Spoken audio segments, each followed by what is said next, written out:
Good news sa mga kapatid nating senior citizens, PWD at mga estudyante. Mas mapapadali na po ang inyong pagkuha ng discount sa tren.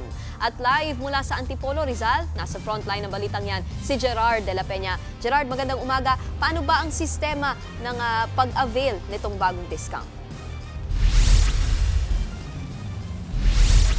Nikki, hindi na nga obligado itong mga senior citizen, mga PWD at mga estudyante na pumila at pumirma ng mga forms para lang makakuha ng diskwento sa tuwing sila sasakay sa LRT Line 1, Line 2 at MRT 3. Ang kailangan na lang nilang gawin ngayon ay pumunta doon sa lane para sa kanila at ipakita yung kanilang ID para makakuha ng diskwento. Pero alam mo, next month ay magiging mas madali pa yan dahil simula sa susunod na buwan, sa Setyembre, ay magsisimula ng maglabas ang AF Payments. Ito yung kumpanyang nasa likod ng Beep Cards ng mga special na cards na para sa mga senior, PWD at estudyante. Same procedure lang din pero one time lang ito, Nikki. Kailangan lang ipakita ang ID at maghintay ng 5 minuto para sa printing dahil personalized ang mga card na ito. Ito ay kulay puti at hindi katulad nung nabibili natin ngayon na kulay blue. Ang sa estudyante naman ay may validity na pang 1 taon at maaaring ma-renew basta magpakita lang ng school ID. Sa issue naman ng kakulangan sa Beep Cards, Nikki, sinusolusyonan na raw yan ng Department of Transportation.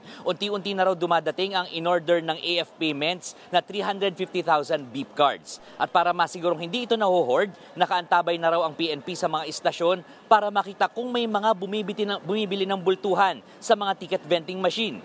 Binalaan na rin ng DOTR ang mga online shopping platforms na pati sila ay kakasuhan kung hindi nila tatanggalin ang mga nabebenta na Beep Cards doon ng mas mahal. Nikki, bukod daw dito, isusolusyonan na rin daw ng AF Payments yung problema doon sa mga sirang ticket vending machines dahil dito sa Antipolo stations may nakita tayong ilan. So next month, aayusin na nila ito at yung iba namang mga stasyon na kulang ang mga ticket vending machines ay ililipat na doon yung ibang machines. At Nikki, papaalala ko lang din sa mga nanonood sa atin, tuwing Miyerkules, tuwing rush hour, ay libre ang sakay sa LRT at MRT basta magpakita lamang ng inyong national ID, mapatotoong ID yan, print out o nasa inyong cellphone. Nikki. Yan ang Express Report ni Gerard de la Peña. Mga kapatid, Nikki de Guzman po. Para sa pasada ng mga rumaratsyadang balita, mag-follow at mag-subscribe na sa social media pages ng News 5.